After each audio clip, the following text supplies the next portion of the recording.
Hello, hello, hello. Bonjour, très cher ami. C'est avec tristesse, dans une profonde douleur, que je m'adresse surtout à toutes les familles qui ont perdu les enfants dans la tragédie de la refondation à Sérékouri. Ce lundi noir du 1er décembre 2024 doit nous interpeller tous que nous avons affaire avec un régime criminel qui n'a pas de pitié. L'irresponsabilité de Mamadi est 100% impliquée.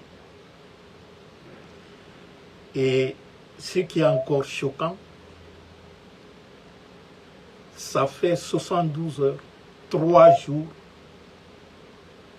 après la tragédie, 0 interpellation chez les organisateurs, parce que c'est dans ces drames pareils, quand ça arrive, les premières sanctions, c'est d'abord avant que les enquêtes n'aboutissent. Les enquêtes, nous savons tous que les enquêtes ne vont jamais aboutir, parce que ce n'est même pas des enquêtes, on ne va même pas entreprendre les enquêtes, mais c'est d'interpeller les organisateurs. Au temps d'Alpha Condé, on a assisté, je crois, c'était à la plage, dans une plage de Conakry, là, ceux qui avaient organisé un concert là-bas, et puis il y a eu débordement, je crois il y a eu mort d'hommes, 2 ou 3, en tout cas il y a eu mort d'hommes. La première décision, c'était d'interpeller immédiatement les 24 heures qui ont suivi les organisateurs de ce concert. C'est ça être responsable. Pour Sérékouri, nous savons même qu'il y a plus de 300 morts. Avec certitude, et ça aussi, ce n'est que provisoire. Parce qu'il y a des gens qui sont dans un état très grave. Et il n'y a même pas de médicaments pour le premier soin. Je parlais avec un ami qui est aux États-Unis. Il se trouve malheureusement qu'il y a 2 de ses neveux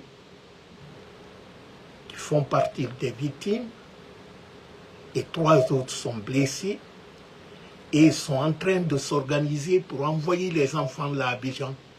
Parce qu'ils disent quand on leur laisse là-bas, ils vont mourir aussi. L'autre a le pied cassé, l'autre... c'est pas la peine, c'est dans la pagaille totale. Donc, aucune interpellation des organisateurs, 0 limogeage, personne ne veut assumer sa responsabilité. Et que nous savons tous, Amara était passé là-bas, il a dit devant tout le monde, dans le même stade, que vous voulez que Mamadi continue, et nous allons le faire savoir. Et que nous ne sommes plus dans la transition, mais nous sommes dans la refondation. Préparé, il a envoyé le coup d'envoi de ce match, de ce fameux dimanche-là, où il y a eu ce drame-là. C'est Amara qui est parti là-bas. Makanera peut-être va parler dans les jours-ci, parce qu'il était là. Donc les premiers responsables sont connus.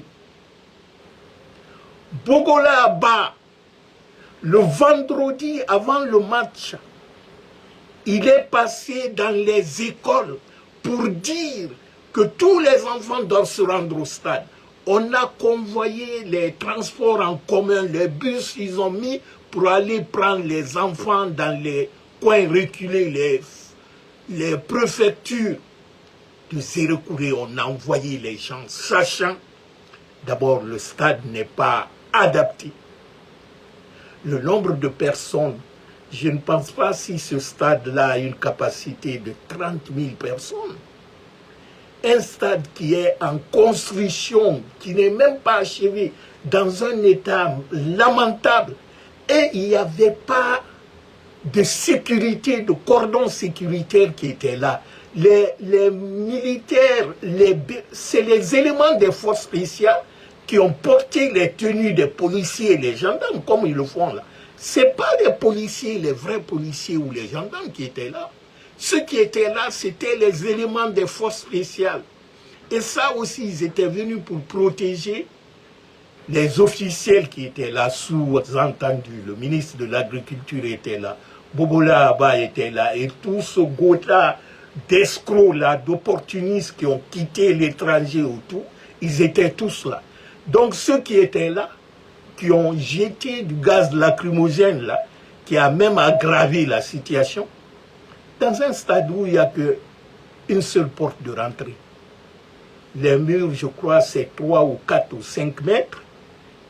Vous jetez, quel que soit le trouble qui est là, vous venez pour aggraver. C'est comme si tu mettais l'huile sur le feu. On n'a pas besoin même de faire les enquêtes longues. Mais nous savons tous, bientôt il fera 1 année. L'explosion du dépôt d'hydrocarbures à Coronti, quel est le résultat? Qui en parle même maintenant? Il ne faut pas qu'on se fout de nous. Très chers compatriotes guinéens, ce qu'il nous faut à l'heure là, c'est la révolte populaire, l'insurrection de Kassa à Yomou pour que ces bandits-là partent. Ils ne vont pas, c'est-à-dire leur préoccupation, je crois que les gens ont dû lire ou écouter le communiqué de Baouri et tant d'autres. L'an passé, c'était le 18 décembre 2023. Le dépôt a explosé avec plus de 100 morts. Et cette année, c'est le stade de Zérekourou. Et bien entendu, il y a eu d'autres drames. Le dépôt DDG à Amdalaï, ça a explosé. Qu'est-ce qu'on a trouvé? Qu'est-ce qu'on a dit? Les ministères qui sont incendiés, je vous dis que Mamadi, c'est la malédiction. Et pour chercher cette malédiction-là, c'est nous, les Guinéens, nous tous, on se révolte contre ce maudit. Mamadi est venu détruire la Guinée. Et ça, on le dit, on le répète. Si vous combinez le communiqué de Baouri, la version racontée par RTG et certains irresponsables qui postent certains trucs, on s'attend à quelle conclusion? L'enquête est déjà commencée, c'est-à-dire les tyrans savent ceux qui sont derrière. Ils ne veulent même plus reconnaître que ce tournant-là portait le trophée Mamadi Doumbouya. C'est-à-dire ce tournant-là, c'est pour Mamadi Doumbouya, c'est organisé pour lui. Amara l'a dit et il y a des affiches partout. C'est écrit. Mais ils banalisent ça en disant « Ah, c'était seulement un tournant sportif, c'est ceci ». Ils ont débloqué plus de 60 milliards pour ça, là, pour tuer nos enfants. Donc, en conclusion, ils disent que c'est la passion des sporteurs qui a débordé sur la sentence de l'arbitre et tout ça. Non, ça c'est minime dedans. C'est du fait d'envoyer du gaz lacrymogène. Les gens sont là. Mais il y a des stades partout au monde, les gens peuvent se chauffer et tout ça. Mais il faut savoir calmer la foule, surtout enfermée dans un coin comme ça, inapproprié. Au lieu de faire ça, c'est les ministres, ils ont fui, les délégués là, ils sont rentrés dans leur véhicule et leurs garde-corps ont commencé à charger la foule. Et en sortant, il y a certains qui ont été écrasés par les véhicules. C'est ça qui s'est passé. Nulle part au monde, tu peux regrouper plus de 100 personnes dans un endroit où il n'y a pas de sortie de secours. Qu'il y a une seule sortie. Ici, même dans les immeubles, à aucun moment, les gaz lacrymogènes sont jetés sur une foule enfermée dans un enclos. Et ça même, ça a contribué à faire évanouir certains qui tombent, les gens marchent dessus. À aucun moment, il est question d'interdiction des rassemblements. C'est-à-dire ce crime-là se passe à Zérokouré, nous entendons à Sigiring, certains d'autres mots, mais partout aujourd'hui en Guinée, c'est-à-dire ils s'en foutent. Ils s'en foutent. C'est ce que je vous dis là, dans une semaine, on va entendre encore quelque chose. Est-ce qu'ils ont dit officiellement? Parce qu'ils avaient dit ça, vous savez, leurs paroles là, ils s'en foutent. Hein. Sinon, Amara a dit que toute manifestation, ils ont même précisé, même les tournois sportifs sont interdits. Mais qu'est-ce que nous voyons sur le terrain aujourd'hui? Amara l'a dit, la dame, la Aminata Diallo l'a dit, mais c'est-à-dire ils prennent les Guinéens comme... Ils s'en foutent quoi. Et écoutez, si on doit s'armer, armons-nous. C'est pour la légitime défense. Mamadi, c'est un criminel. Et il va continuer ce crime-là. Tant qu'on assis, on le regarde. Le cas de Zérokouré, ce n'est que petit. Mais ce qu'il a fait déjà, j'ai dit, la Guinée est le seul pays au monde qu'un badaud, les délinquants comme ça, un groupe armé, vient terroriser la population devant tout le monde.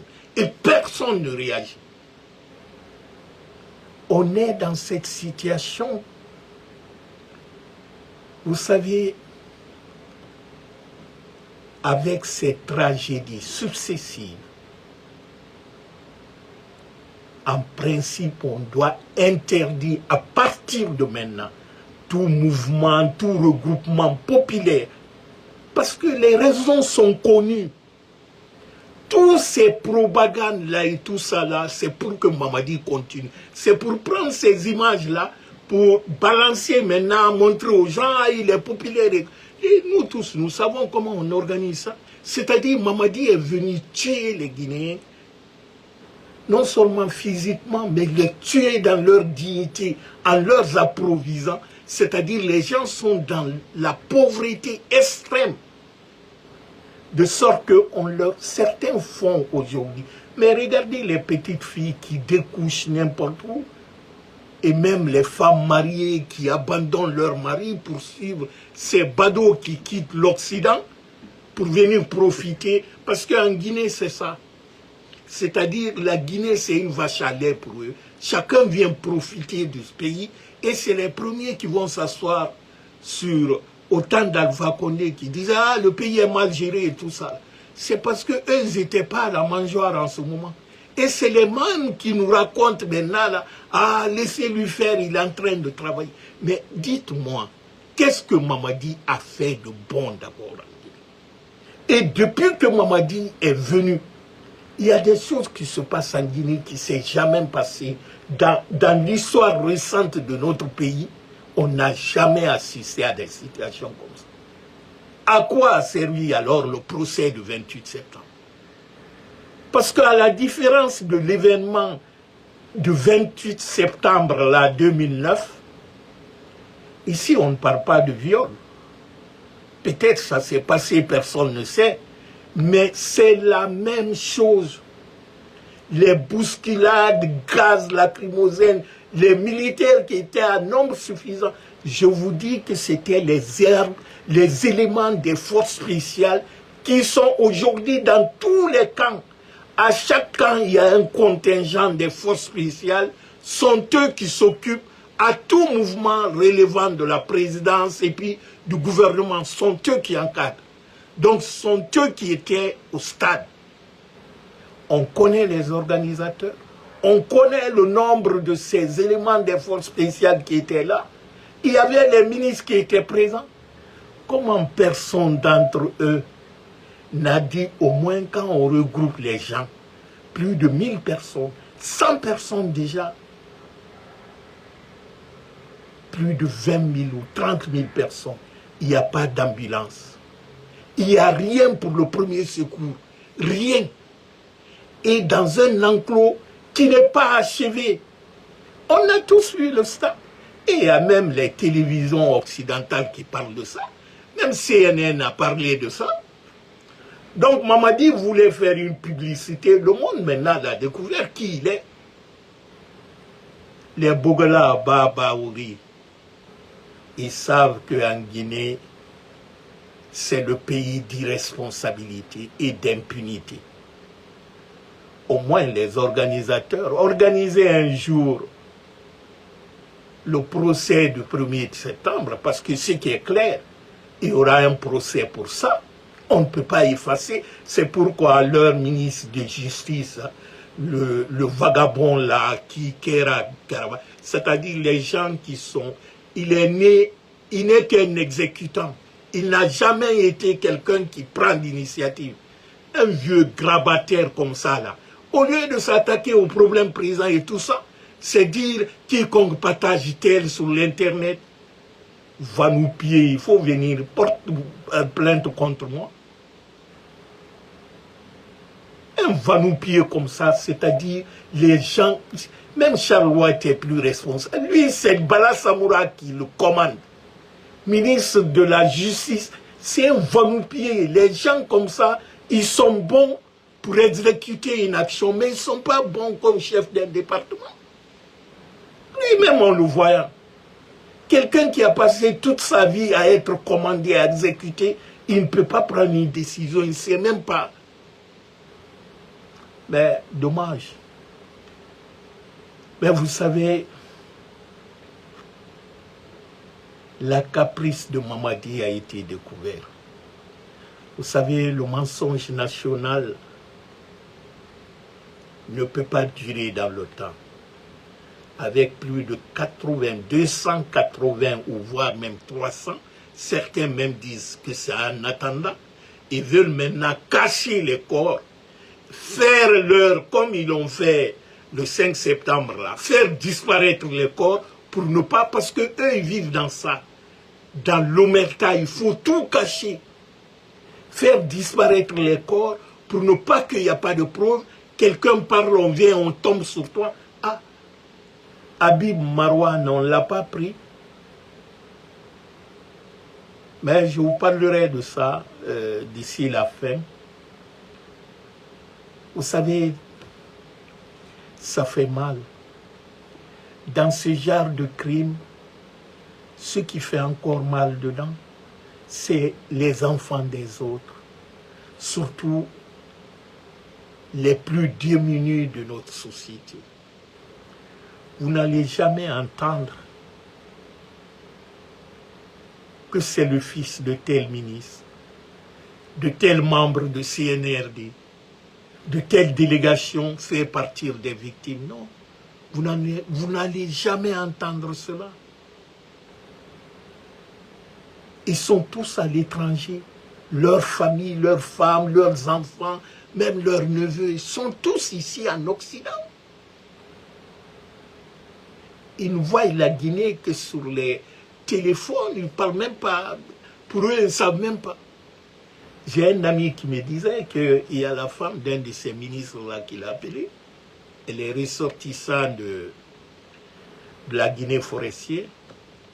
Il dit, mais tu n'as pas entendu ce qui se passe chez nous, en forêt à Zirikourou? Il dit, qu'est-ce qui se passe là-bas?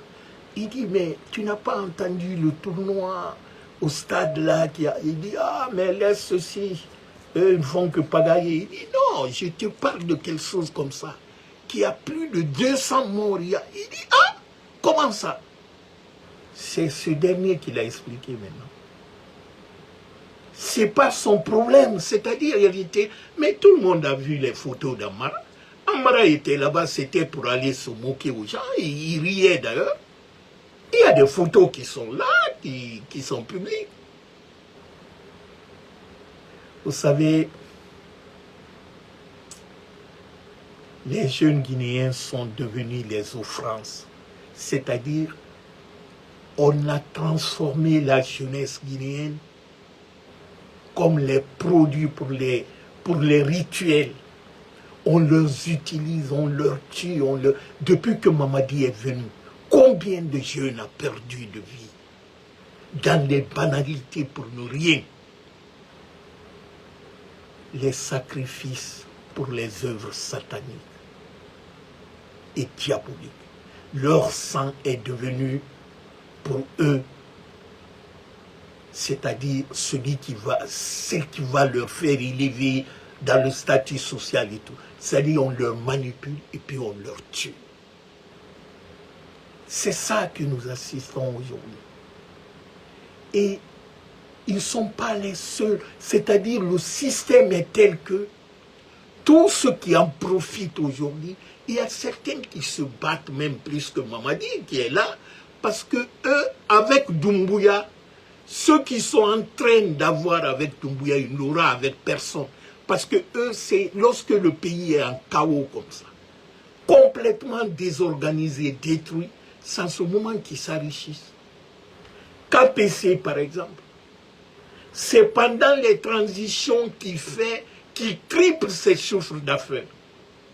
Si vous voyez que KPC se manifeste maintenant publiquement, parce qu'il sait, il le sait bien, ce qu'il a volé, pour sauvegarder ce qu'il a volé déjà pillé, et pour avoir encore beaucoup plus de marché, parce que KPC, c'est les factures, c'est les surfacturations à 200%.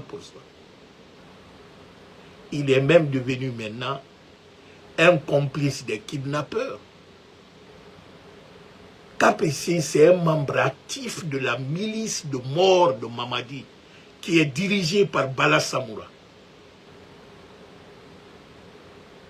Vous savez, KPC, ce n'est pas quelqu'un qui crée, mais c'est quelqu'un qui profite du bien public pour s'enrichir. KPC n'est pas un entrepreneur dans le vrai sens, mais c'est un démarcheur et un arnaqueur. Il n'a jamais entrepris quelque chose. C'est les gens qui créent en Guinée, les jeunes qui créent. Muntaga Keita, par exemple, celui qui est dans le start-up là, lui, il crée. Il crée. Je crois que c'est Al-Gassim qui est de l'abbé qui fait des motopompes, lui, il crée. Mais il y a combien de jeunes qui créent en Guinée? Mais ils ne sont pas visibles, ils ne sont pas aidés. Les escrocs comme KPC, eux, ils viennent corrompre les fonctionnaires ou leur réseau de corruption, ils prennent l'argent public qui nous appartient tous. KPC, c'est dans ça qu'il s'enrichit. Mais il n'a rien créé. KPC, quand il fait des routes, c'est quoi? Les routes qui doivent durer 25 ans, ça dure. Les routes de KPC ne dépassent pas une saison pluvieuse. Mais allez-y voir les routes qu'il a fait vers Kabylie ou tout ça. Là. Nous connaissons tout ça. Mais pour sauvegarder maintenant ce bien mal acquis, il sacrifie la vie de certains Guinéens. Vous savez que c'est KPC qui a attiré Habib Marouane pour l'arrêter. Il a fait un guet-apens, il donne rendez-vous à Habib Marouane. Habib Marouane, c'est 100 mètres. À 100 mètres du portail de KPC, c'est là-bas que les militaires sont sortis les gens de Bala Samoura l'ont attrapé. Donc KPC est complice, il le savait, hein, parce que c'est le prix pour lui de protéger ces biens mal acquis en Guinée, c'est-à-dire livrer les Guinéens. Et puis ce n'est pas le premier, hein. Ce n'est pas le premier. KPC est impliqué, et ça depuis au temps d'Alpha Condé, mais au temps d'Alpha Condé, il passait par les journalistes, les Lamine Grassi et tout ça là, pour démolir les gens. Kadiaoumou par exemple, c'est à travers les KPC qu'ils ont détruit cette femme-là. Ils ont raconté n'importe qui. Mais Yaya Sow l'a dit. Yaya Sow a dit, tous les marchés routiers, KPC voulait tout ça. C'est comme ça qu'ils ont enregistré Yaya Sow pour balancer Yaya Sow. La nudité de Charles White, c'est KPC et Lamine Grassi qui ont balancé. KPC est dans toutes les mauvaises pratiques et des façons destructives. Si vous savez ce que ce bonhomme l'a fait, certes, il dira qu'il est plus riche que moi, ok. Mais moi, KPC ne peut rien me donner ce que je n'ai pas eu. Heureusement, j'ai eu cette petite chance-là. À mon enfance, il n'y avait pas ce que j'avais pas, ce que je n'ai pas eu. Et jusqu'à l'âge adulte, depuis près de 40 ans maintenant, je ne suis pas dans ma famille, je me prends en charge. Donc KPC ne peut rien me donner que je n'ai pas eu. Et ce qu'il a, tant mieux. Je respecte quelqu'un qui gagne honnêtement sa vie. Ce n'est pas la quantité matérielle ou les trucs.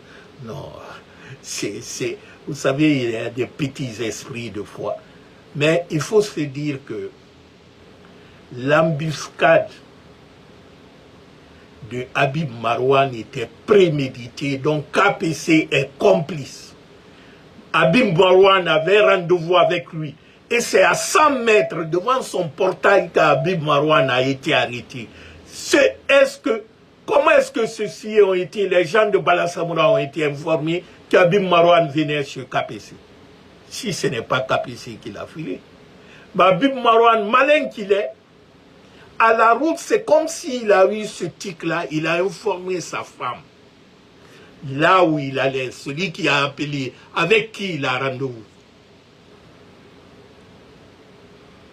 Donc c'est là. Et maintenant, vous verrez les gens qui l'achètent, vous savez, il a beaucoup d'argent volé là.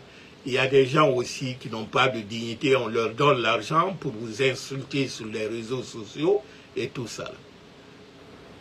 Mais c'est comme ça qu'Habib Marouane a été arrêté.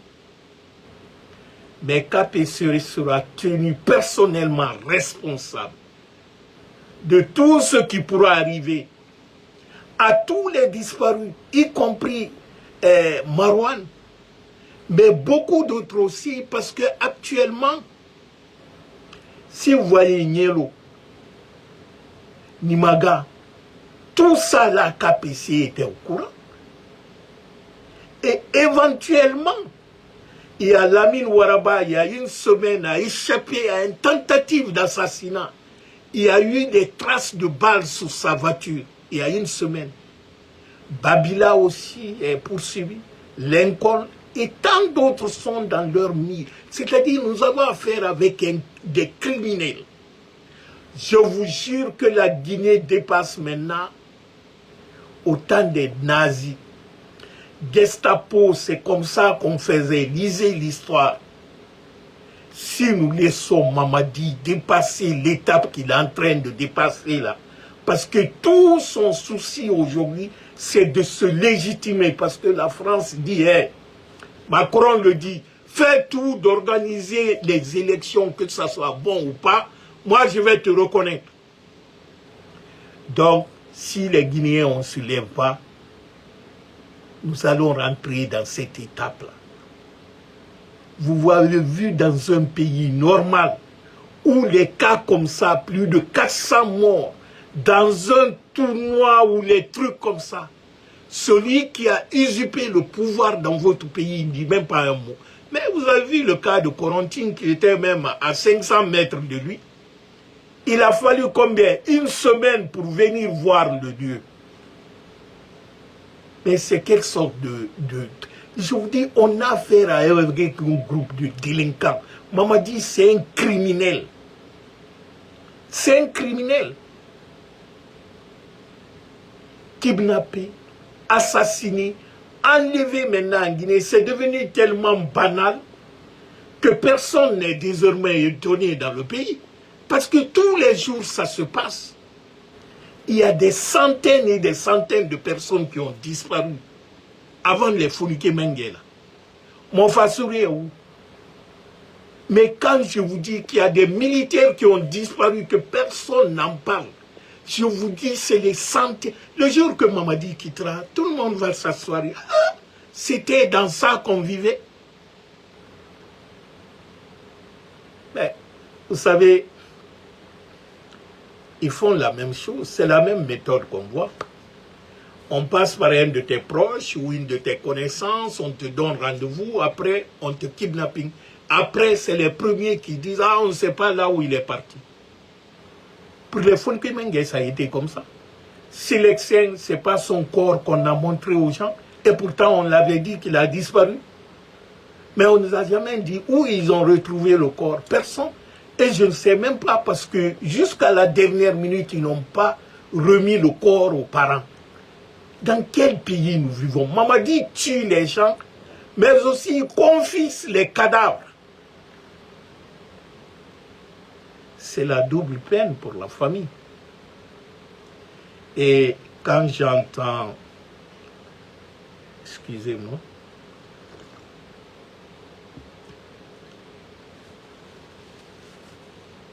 certaines personnes aussi irresponsables, parce qu'on ne justifie pas le crime, surtout un crime collectif comme ça,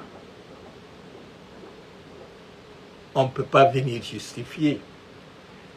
J'ai lu l'écrit d'une certaine dame qu'on appelle Aya Jawara, je crois, en disant que même dans les stades les plus sécurisés, rien n'arrête un supporter passionné.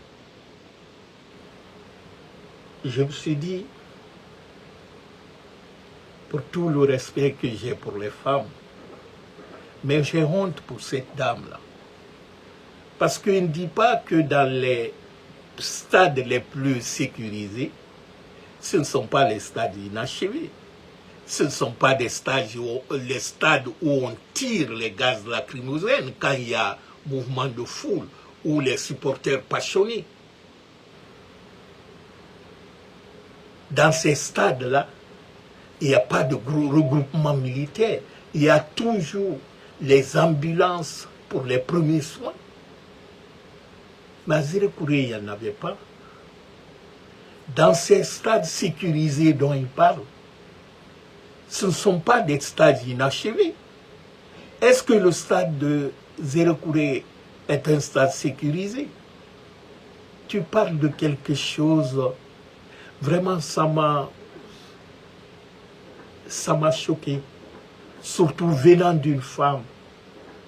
Parce que je me dis, s'il a nommé Aya Jawara, a connu ce qu'on appelle la douleur de l'enfantement, elle ne peut pas se prononcer comme ça.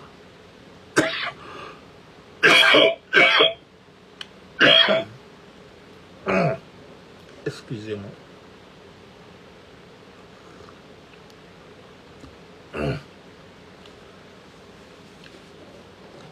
Si elle est une maman qui a des enfants, face à une telle tragédie, face à une telle douleur, elle ne peut pas s'exprimer comme ça. Est-ce que, madame, vous savez, sur plus de 280, voire même 300, et que ce n'est que provisoire? Les 90% sont des enfants, moins de 15 ans. Et il y a même les enfants de 10 ans dedans qui sont à la fleur de l'âge, qui sont morts au stade 3 avril de Zirekouré, ce dimanche noir. Vous le savez, les bébés, un enfant que tu as mis au monde, 10 ans après, en bonne santé, sorti de la maison, il n'est pas malade.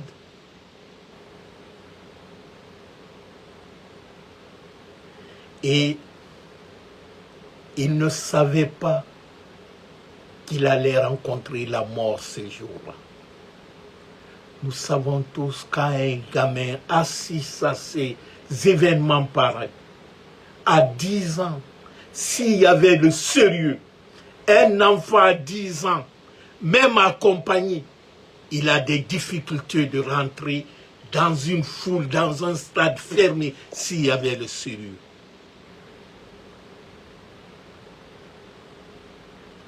Madame Ayayawara,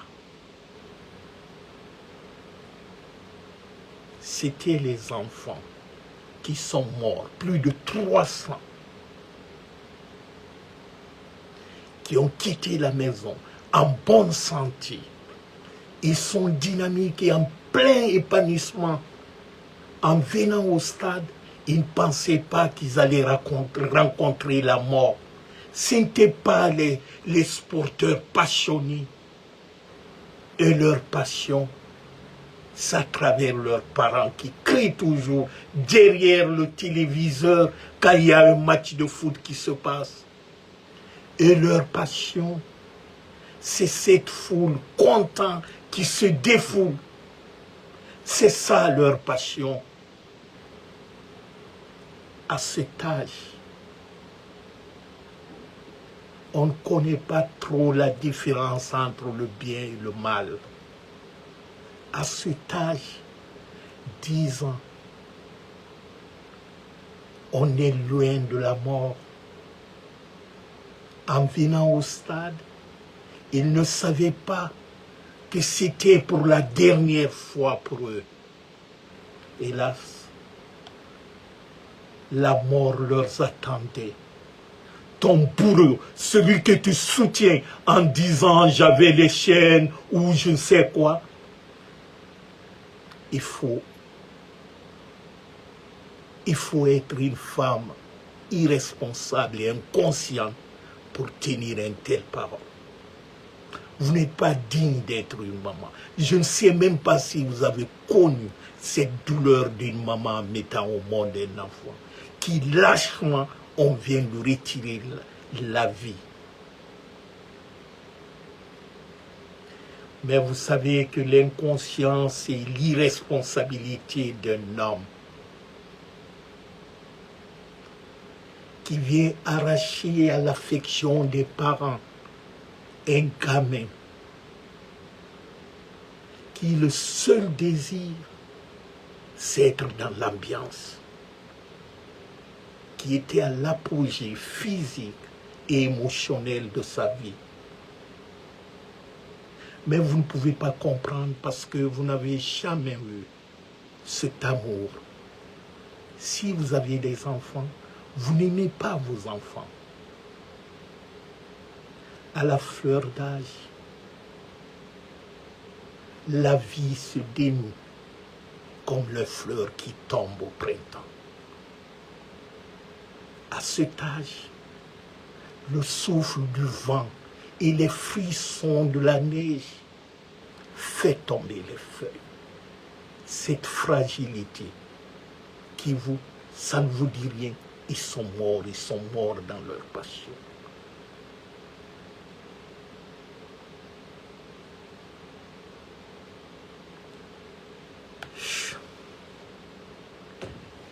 Et je ne sais pas comment le dire. J'ai lu votre poste, ça m'a choqué et ça m'a révolté. Mais par mon éducation, vous êtes une femme. Je respecte toutes les femmes parce que je respectais la sienne qui m'a mis au monde. À cause d'elle, je profère vous laisser parce que pour moi, vous ne faites pas partir des humains. Quelqu'un qui a un sens dans un crime sordide, dans une tragédie banalisée, et rend les victimes responsables de leur malheur. Vous n'avez pas le cœur. Donc je préfère vous laisser dans vos néants, parce que pour moi, vous n'êtes pas un être humain. Cher ami, vous savez, la liberté commence où l'ignorance finit. Nous savons aujourd'hui que nous avons affaire avec les criminels et que la seule solution de Kassa à Yomo, c'est l'insurrection populaire. Il faut que les Guinéens mettent ça en tête. Si nous ne nous révoltons pas contre Mamadi, il va continuer ses bêtises. Et ça va s'aggraver. Ce n'est pas les trucs enquête, c'est faux. Aujourd'hui, c'est le monde entier qui parle de la Guinée. Quel hommage. Vous savez, gouverner, c'est prévoir. Et ne rien prévoir en management public, c'est courir la perte. Tu ne peux pas diriger un pays dont tu ne peux même pas... C'est-à-dire, tu n'as aucun préacquis. Parce que pour diriger un pays, il faut avoir une vision. Il faut être quelqu'un d'abord. Parce qu'en Guinée, le mal, c'est quoi?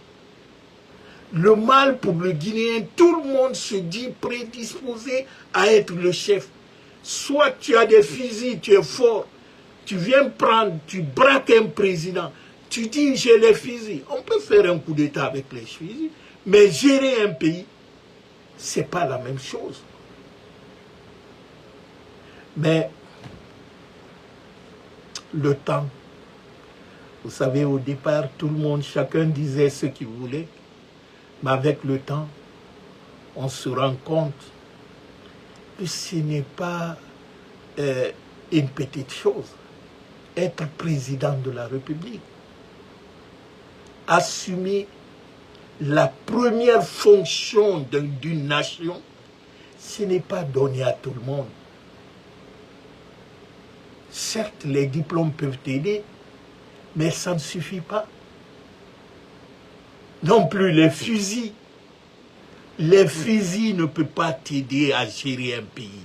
Peut-être ça peut t'aider à avoir le pouvoir, mais maintenir le pouvoir et gérer le pays, ce n'est pas avec le fusil. Chers amis, dans ce contexte de tristesse et de drame, je vais vous lire l'adresse à la nation du président légitime, le professeur Alpha Condé, qu'il a adressé d'abord à des familles, ses condoléances, mais à toute la Guinée.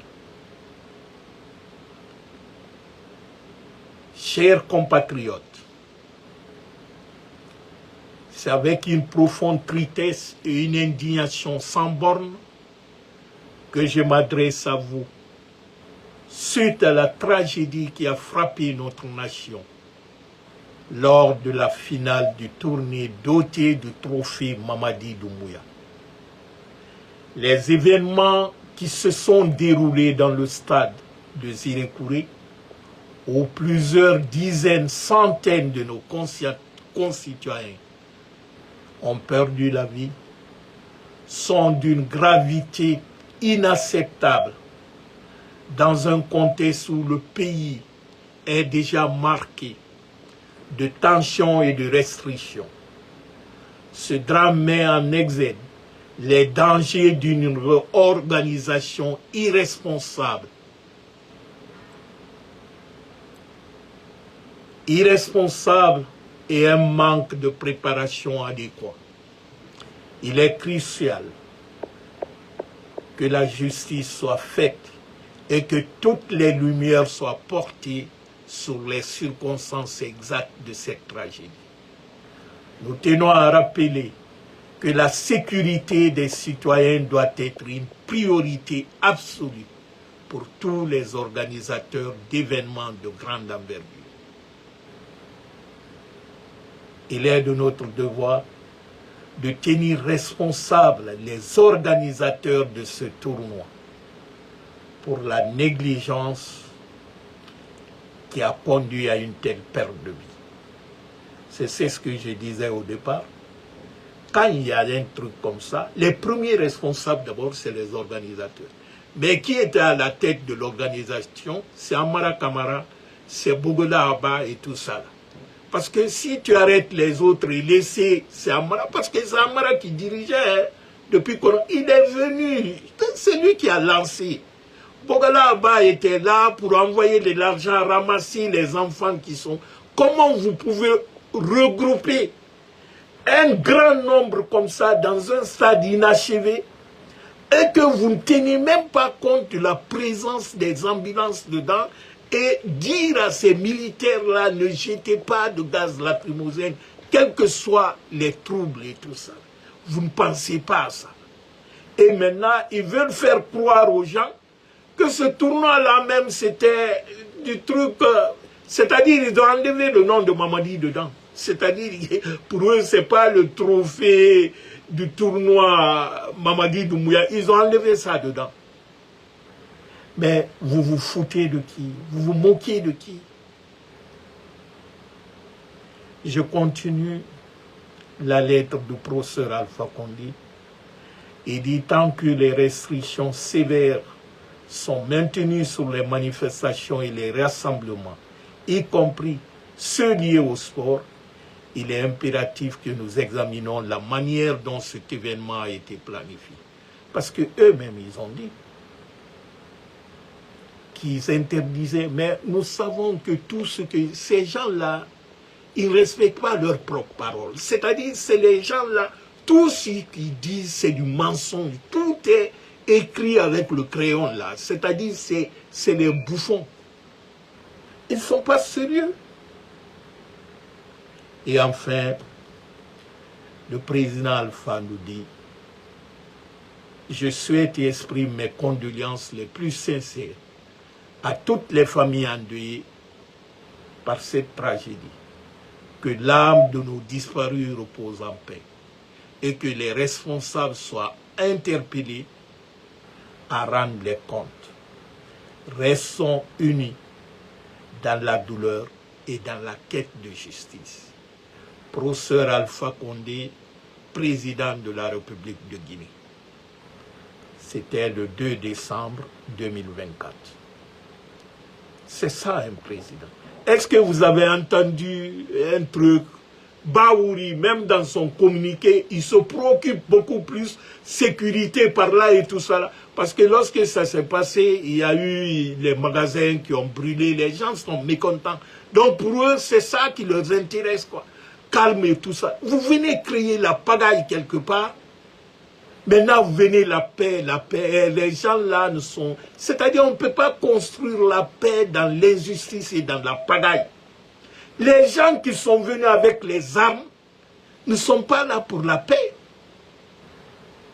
Mais ces imams maudits là encore, attendez seulement le vendredi, ils vont commencer leur faux serment là. Le premier en tête, c'est l'imam Salifou de grande mosquée de Conakry là. Mais tous, c'est les bandits, c'est les escrocs. Les imams, il ne faut pas leur écouter. Parce qu'ils vont venir vous dire, c'est Dieu, c'est Dieu. Est-ce que c'est Dieu qui a lancé le gaz lacrymogène? Comme il dit que Mamadi, c'est Dieu qui l'a fait venir, c'est Dieu qui... Donc pour eux, tout ce que Mamadi fait du mauvais là, c'est Dieu. Dieu ne va jamais nous envoyer les groupes de bandits comme ça armés. Ça, c'est l'œuvre de Shaitan. Et les imams qui disent ça, c'est les Shaitan aussi. Il ne faut pas les écouter. Les faux types comme ça, là. Nous respectons nos religieux, mais nos religieux malhonnêtes, là, opportunistes, moi, je n'ai aucun respect pour eux. Vous savez, la Guinée est un éternel recommencement. C'est-à-dire, on est en répétition d'erreurs. Les erreurs, on les répète. Tu ne peux pas faire la même chose et s'attendre à un résultat différent, comme on le dit. La négligence des détails est essentielle. En Guinée, on néglige tout. C'est-à-dire, tout ce qui s'est passé le 28 septembre au stade là, c'est pire à zéro. Sinon, quelqu'un de conscient, on doit tirer les leçons de ça. Et puis, malgré tout ça là, on ne m'a pas interdit les trucs là. J'entends Baouri, 3 jours de deuil ou les trucs comme ça. Mais, oui, les dansants ne sont pas dans les trucs là, foutus, ils sont en train de se promener, faire des pagailles dans tout le pays. Hey, eux s'en foutent. Tant qu'on est assis, on le regarde, ils vont continuer de nous tuer, tuer nos enfants, dilapider le pays. C'est leur truc ça. Tant qu'on est assis, on le regarde, ça va continuer. Il y a un jeune frère même qui me disait que si la Guinée était un avion, qu'il y aura probablement un crash quotidien, tous les jours. Que parce qu'il y a tant de faillites organisationnelles et sécuritaires dans le pays, que même Dieu ne pourra rien. Sinon, à peine le procès du 28 septembre, le procès organisé, quelle est la cause du procès? Les événements du 28 septembre. Qu'est-ce qui a occasionné les événements du 28 septembre? Dadis voulait s'accrocher au pouvoir. Et qu'est-ce qui s'est passé au stade du 28 septembre? Bousculade, tuerie, viol. Maintenant, c'est la même situation. Zérekouré, qu'est-ce qui s'est passé? Bousculade, gaz lacrymogène et tout ça. Pourquoi? Parce que Mamadi veut faire du propagande pour se maintenir. C'est la même chose. C'est la même chose. La seule différence, c'est qu'on ne parle pas encore de viol là-bas. Sinon, c'est les mêmes événements, c'est les mêmes contextes, c'est les mêmes objectifs qui ont envoyé la foule là, et puis, c'est ça. Mais à peine ce procès fini, on attend un autre procès encore, parce que Mamadi, il y aura le procès de Mamadi, du 5 septembre jusque maintenant. Mamadi, d'ailleurs, lui, ça serait durant 3 ans, tous ces crimes-là qui s'accumulent. La disparition des gens, n'importe quoi. Donc on est dans ça comme ça. Vous savez, les morts du 28 septembre, le stade du 28 septembre, et ceux du stade du 3 avril, Zérekouré, ces événements se ressemblent. Hein? Quand vous prenez bousculade, la sortie de sport, l'utilisation du gaz lacrymogène par les forces spéciales déguisées en policiers, etc. Le bilan provisoire, au stade du 28 septembre, on a dit 150 morts. Au stade 3 avril de Zérekouré, on parle déjà de 300 morts. Les raisons de l'organisation au stade du 28 septembre pour contester la candidature de Dadis, les raisons de l'organisation, c'était un mouvement de propagande pour insister, amener les gens à la candidature de Mamadi Doumbouya. Donc vous voyez, il y a tellement de similitudes. Dans les deux cas, les causes sous-jacentes restent les mêmes. Façon pour s'accrocher au pouvoir, l'absence criante de la sécurité et de la responsabilité des gens qui ont organisé, la gestion de foule, comment vous pouvez mettre plus de 25-30 000 personnes dans un stade inachevé qui n'a qu'une seule porte, il n'y a même pas une ambulance dedans.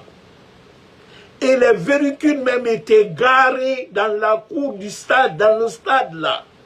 Ces véhicules des officiels, plus de 30 ou 40 véhicules, lorsque la foule était amassée, ils rentrent dans leur véhicule et dans la foule, ils sortaient, ils forçaient. Donc ils ont tué les gens avec ces véhicules même. Et ça, quand on vous parle aujourd'hui que Bogola Abba est blessé ou il est mort ou quoi, c'est dans ces circonstances-là, parce que les gens ont vu les véhicules qu'on utilisait pour tuer les gens voulaient se défendre. Foule en mouvement, en folie, vous montez dans votre voiture pour vous échapper. Et les véhicules n'étaient pas garés aux portes, c'est à quelque chose de 200-300 mètres de porte. Donc ça aussi, ça a causé beaucoup de morts. Il y a des enfants qui ont leur tête complètement cassée. Mais elles ne veulent même pas remettre les corps aux parents. Parce qu'on ne veut pas que ça soit connu. la vérité soit connue. Vous regroupez les gens dans un stade fermé. C'est comme si vous appelez les enfants pour leur tuer. C'est ça que Mamadi a fait. Donc, qu'il s'agisse du stade 28 septembre au 3 avril de Zérekouré, les leçons du passé n'ont manifestement pas été tirées. Et c'est les mêmes tragédies qui continuent, vont se reproduire. Malheureusement, dans l'indifférence totale de tout le monde. Et tant qu'on est assis, on regarde, Mamadi va continuer. Je vous dis, Mamadi, c'est-à-dire il n'y a pas ce qu'il n'a pas fait. Il essaie. Parce qu'on est assis, on le regarde, on banalise même la mort des gens maintenant. Mamadi n'est pas tombé du ciel. Mes très chers amis, vous savez, les drames successifs en Guinée mettent en lumière l'incapacité, l'irresponsabilité de Mamadi et son CNRD là d'assumer la sécurité des Guinéens. Depuis que Mamadi est venu, c'est les calamités, les catastrophes et les catastrophes. Quelle est la solution qu'il a eu à proposer au PRA? Les mêmes choses se répètent. Il n'y a pas une semaine tant que tu n'entends quelque chose qui est grammatique en Guinée. Sinon, c'est tous les jours, tu entends, tel a été violé, tel a été enlevé à Conakry, tel a été kidnappé. Ça, c'est tous les jours. Mais quelque chose de gros, il n'y a pas une semaine qui passe. Depuis que Mamadi est venu, kidnapper, c'est-à-dire usurper le pouvoir, il n'y a pas une semaine qui passe sans qu'il n'y ait pas un groupe. Je ne le souhaite pas. Mais vous verrez, dans une semaine ou 2 semaines, là, on va entendre encore quelque chose. Et ça coûte de nos milliards. C'est-à-dire la Guinée, depuis maintenant 1 mois, 2 mois, la fonction publique ne travaille plus. Tous les ministres sont à l'intérieur du pays, les cadres. Mais demandez les fonctionnaires. Il n'y a rien à foutre dans les ministères. Tout est arrêté. Depuis 2, 3 mois maintenant. Avec dans ça et les trucs là, ils sont en train de se promener. C'est les milliards de francs guinéens qu'on distribue partout. Et avec ça, vous croyez qu'on va se développer dans ça? Vous croyez que le développement, c'est le slogan ou le propagande? Quand vous regardez le Burkina Faso, là-bas, c'est les usines de tomates qu'on inaugure. C'est les cliniques roulant là, c'est-à-dire il y a des camions qu'on transforme en cliniques, des centaines, pour aller dans tous les villages burkinabés. Et c'est les pays en guerre. Est-ce que vous entendez au Mali ou au Burkina dire mouvement de soutien ou ceci? Mais nous, Mamadi prend l'argent de nos mines pour aller chercher les armements pour nous tuer, ou prendre notre argent pour aller mettre les comptes à Dubaï, partout, acheter les quartiers en Côte d'Ivoire, au Sénégal. Ces ministres détournent à ciel ouvert, ou venir donner des miettes des gens pour acheter leur conscience. C'est ça que nous appelons développement en Guinée. Il a même créé les nouveaux riches en Guinée là. C'est les nouveaux riches en Guinée qui font ces campagnes-là. Dans toutes les préfectures, ils sont là-bas. Il y a des gens qui étaient les fainéants en Occident, qui sont rentrés en Guinée à l'heure là. Sont eux qui sont devenus les chefs de projet, les entreprises bidons, où ils viennent négocier les permis miniers pour revendre à des escrocs occidentaux. C'est ça aujourd'hui la Guinée. C'est-à-dire toutes les pourritures du monde là. La Guinée est devenue leur destination préférée. Parce que c'est la pagaille en Guinée à l'heure là. Il n'y a pas d'État. Quand j'entends comment il s'appelle, j'ai oublié son nom, l'ex-premier ministre et puis candidat à l'élection présidentielle du Bénin, Lionel Sassou ou quoi, Dassou ou Sassou. Vous savez, Lionel Dassou là, ce dernier qui était à Conakry tout récemment, Il parlait Simandou, on l'a coopté pour être conseiller de quoi sur Simandou. Ça m'a fait rire. Vous savez, ce mec-là, il était à Abidjan en 2017 lorsque Alpha Condé faisait son discours face à plus de 3 ou 4 000 invités sur l'émergence de l'Afrique à Abidjan, où il a dit coupons le cordon ombilical. Mais dans ça, il a parlé de Simandou. Lionel Zansou était là. Pour ceux qui regardent là, si vous avez la vidéo, vous le verrez assis quelque part lorsque Alpha a dit les miniers là nous ont fatigués. Il dit bénisse tes mains. Il a pris, disons, il a dit qu'il a dépensé 160 millions de dollars dans le bloc 1 et bloc 2. Il a revendu les deux blocs à 2 milliards 500 millions de dollars. Il dit, c'est pourquoi Ouattara, lorsque tu m'as dit de laisser tomber, je ne t'ai pas écouté. Léonard Zansou était là, et c'est le même qui vient encore. Vous savez, c'est un petit escroc. Vous savez, c'est quelqu'un qui est, il se dit avocat d'affaires. Il a été l'un des avocats que la France avait recommandé à la Banque mondiale à l'époque des ajustements structurels en Afrique. C'est-à-dire dans les années 90, le programme de la Banque mondiale pour l'ajustement structurel, c'est les Lionel aussi qui étaient là, qui venaient négocier. C'est pourquoi en Côte d'Ivoire, il faisait partie du même groupe. Lui, Sidi Touré, Mamadi Diané. C'est ainsi qu'ils ont acheté beaucoup de biens en Côte d'Ivoire. Lui, il vit de ça, hein. C'est un démarcheur. C'est lui que la France voulait qu'il soit le président du Bénin à la fin de Yahi Boni. On l'a fait venir comme premier ministre au Bénin, mais il a été battu par Patrice Talon. Donc c'est un escroc français que la France envoie en mission dans les pays où il veut mettre même mise. C'est la France qui l'a envoyé pour venir soutenir Mamadi et être dans Simandou. Sinon, il connaît très bien l'histoire de Simandou, il le connaît. Il connaît très bien. Vous savez, il voulait être conseiller d'Alpha Condé, mais Alpha le connaît. Alpha connaît tellement Lionel Zansou. Ils étaient tous en France. Tu sais, lui, c'était le protégé de Laurent Fabius, qu'il a protégé, il a travaillé dans les bureaux des trucs comme ça, là, les ministres français. Donc, il voulait que Alpha a dit non, qu'il n'a pas besoin de lui. Et il a forcé vers la fin, avec la création d'Agnès, il est venu à côté de Kassori et tout ça, là. Alpha l'a demandé d'arrêter. C'est ainsi que le ministre Alassane Condé a été nommé comme président du conseil d'administration d'Agnès. C'est un escroc. C'est les gens qui vivent sur le dos du pillage de l'Afrique. Devant nous, ils nous disent qu'ils sont africains. Bon, c'est un métis, il est né, c'est vrai que son père est béninois, mais il est né en France, grandi en France, là.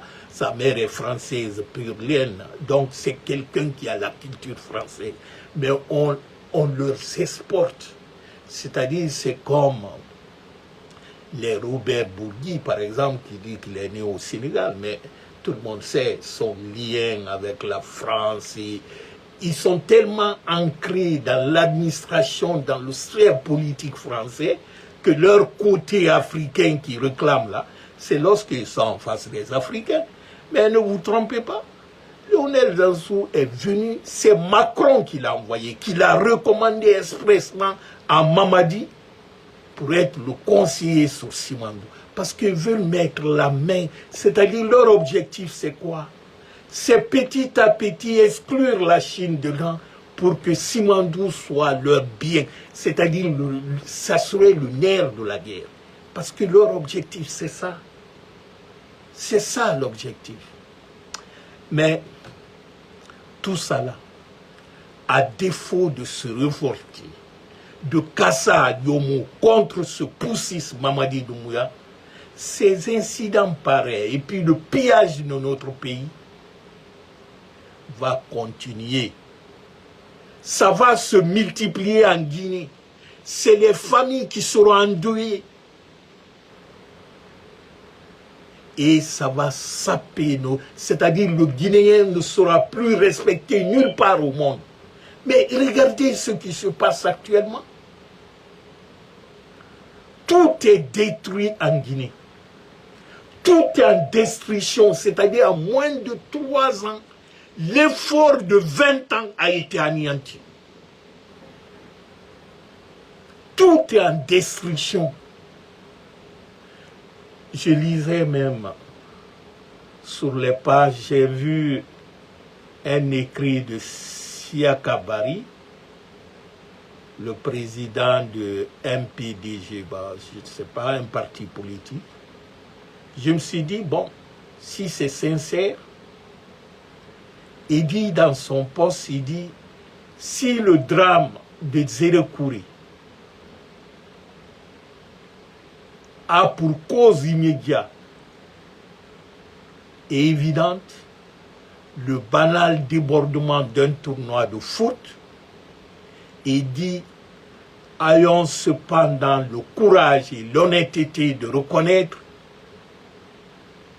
sa cause directe de cette prolifération des mouvements de soutien imperspectifs et opportunistes qui essayent partout depuis plusieurs mois et qui engagent notre jeunesse dans les événements sportifs culturels interminables. Il dit, c'est les mouvements de foi, les manifestations ne sont pas sécurisées et sont budgétivores avec les visées politiques qui sont apparentes, que tout le monde voit maintenant. Il dit, il ne se cache même plus. Donc, cette déclaration de Siaka Bari, c'est tout à fait réel. C'est ce que nous voyons. C'est-à-dire, tout regroupement aujourd'hui, si ce n'est pas au compte du mouvement de soutien de Mamadi Doumbouya, une autre personne ne peut pas faire les regroupements. On interdit à tout le monde de manifester si ce n'est pas en faveur de Mamadi Doumbouya. Les gens ne se cachent même plus.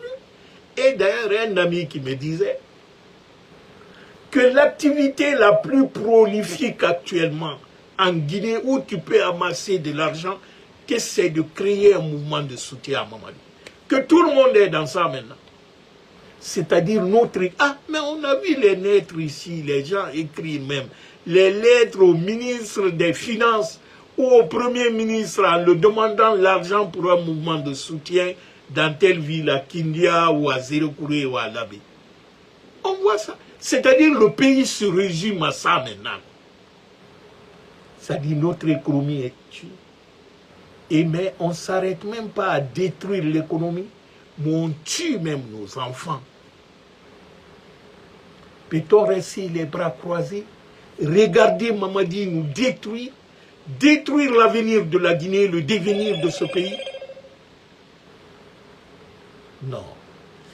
Je ne pense pas si nous allons s'asseoir et regarder Mamadi faire ça. Vous savez, un homme, quand il est grand,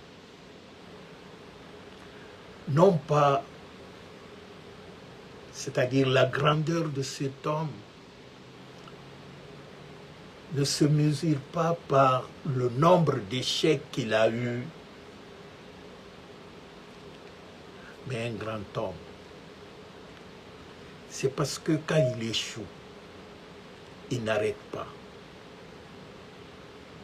Quand il échoue, il ne se décourage pas.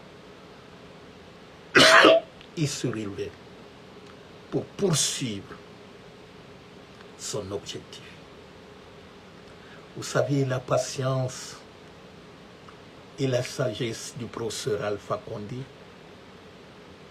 ce n'est pas seulement sa capacité d'attendre le bon moment ou dire, bon, écoute, je ne force pas. Non, ce n'est pas ça. C'est aussi, pour lui, une question de savoir attendre. Parce qu'il faut savoir attendre.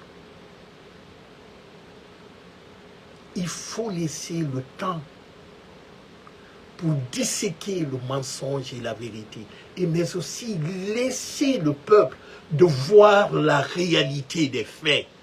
Aujourd'hui, tout Guinéen conscient connaît maintenant que Mamadi c'est un narcotrafiquant. Il a fait ce coup d'état-là parce qu'il est impliqué dans la vente du drogue. Et Mamadi, et Bala Samoura, Amara, et Idi Amin, ils étaient tous impliqués dedans. Ces gens qui se font aujourd'hui les hommes d'affaires, les Papa Fofana, le jeune de ARTP, ou comment il s'appelle encore, j'ai oublié qui Condé là, c'était c'est-à-dire les transporteurs de la drogue, ça. Ils étaient tous connus. Ce coup d'état-là est fait par eux. Donc Alpha a attendu. Et aujourd'hui, le peuple de Guinée est conscient. Nous savons tous ce qui s'est passé. Et nous voyons tous ce qui se passe actuellement. Vous savez, en Guinée, on leur entend souvent proclamer la main sur le cœur. On n'est plus dans la transition, on est dans la refondation. Mais c'est le résultat de cette refondation que Amara Kamara disait, qui a donné ce dimanche noir, cette tragédie qui s'est passée à Zérekouré. Mais vous savez, quand la fin arrive, il y a toujours les signes. C'est les prémices de la fin. Vous savez, la liberté consiste d'abord à ne pas mentir à son peuple. Parce que là où il y a le mensonge, prolifère la tyrannie, et la tyrannie s'annonce ou se perpétue. Dès qu'un pouvoir est venu dans le mensonge, pour se maintenir, il faut écraser les gens. Parce qu'on sait que les gens ont découvert la vérité. Nous vivons dans ça aujourd'hui. Si vous voyez que le peuple de Guinée est soumis à cette dictature, à cette violence unie, c'est que Mamadi même est conscient que le peuple a découvert son vrai visage. Qu'on a su que c'est un usurpateur, c'est un menteur. Ce coup d'état du 5 septembre, il n'a pas fait pour le peuple de Guinée. Il l'a fait pour lui et son groupe. Et ces multinationales qui profitent maintenant avec la puissance coloniale française. Tout est basé sur le mensonge.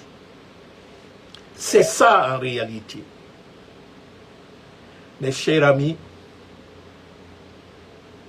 prenons notre courage en main. Parce que la première prison pour un homme, c'est la peur. Tant que nous ne sortons pas dans cette peur-là, nous allons continuer à subir Mamadi. Parce que Mamadi, c'est un criminel sans pitié. Tout ce qui nous arrive de malheur comme ça, là, le premier responsable, c'est Mamadi Doumbouya. Mamadi n'est pas tombé du ciel. S'il faut prendre les armes, prenons les armes. Trop, c'est trop. Nous sommes en légitime défense. Mamadi, c'est un brigand. La Guinée est prise en otage par un groupe de délinquants armés. Nous avons affaire avec les terroristes, comme ceux qui sont au nord du Mali. Mamadi est un terroriste, donc il faut terroriser le terrorisme. Nous vivons dans un terroriste d'État. Quelqu'un qui brime les gens, on assassine, on kidnapping, on met en prison celui qu'on veut. Mais de quel État parlons-nous? Aucun Guinéen n'est aujourd'hui libre. L'insécurité est galopante. La misère, on n'en parle même pas. Tous les jours qui passent, le pays s'enfonce dedans. Et peut-on s'asseoir, croiser les bras, dire ouais, on va le laisser, c'est Dieu? Non. Ça, c'est la fatalité. C'est à nous de prendre nos responsabilités. Et ça, tout, il n'y a pas quelqu'un qui est plus fort qu'un peuple déterminé. Un peuple qui prend conscience de sa situation et connaît les responsables qui l'ont mis dans cette situation. Et cette prise de conscience se transforme comme une bombe et qu'un obstacle ne peut résister devant un peuple debout et digne qui veut arracher sa liberté. Et cela, ensemble nous pouvons. Personne n'est plus fort qu'un peuple conscient. Ne laissons pas ces petits bilakouros, ces délinquants, avec les armes qui viennent tuer, détruire notre pays devant nous. N'acceptons pas. Mais pour cela, on doit sensibiliser nos parents. On doit sensibiliser nos amis. C'est ensemble qu'on peut déboutonnner ce badaud, ces bandits qui sont accaparés de la puissance publique. Nos armes aujourd'hui, tout ce qu'ils font, c'est pour se pérenniser, c'est pour se maintenir au pouvoir. Donc, c'est avec la mobilisation de tous les Guinéens conscients de cet État, quelles que soient nos divergences du passé, mettons ça à la veilleuse pour le moment, pour s'attaquer aux vrais problèmes. Parce que nous nous battons pour récupérer la République. On récupère d'abord le pays. Après nos enjeux politiques, là, lorsque les choses seront normales, on peut commencer nos débats, nos divergences politiques. Mais actuellement, sauvons la Guinée. Parce que notre pays est en train de nous échapper. Tout le combat, là, doit être axé sur ça. Chers compatriotes, je vous dis merci. Et encore une fois, mes condoléances à toutes les familles et à tout le peuple de Guinée, tout en souhaitant prompt rétablissement des blessés et que Dieu nous aide à nous débarrasser de ces bandits et ces délinquants de Mamadi et ses amis. Chers amis, portez-vous bien et à demain. Merci à tout le monde. Bye bye. Merci.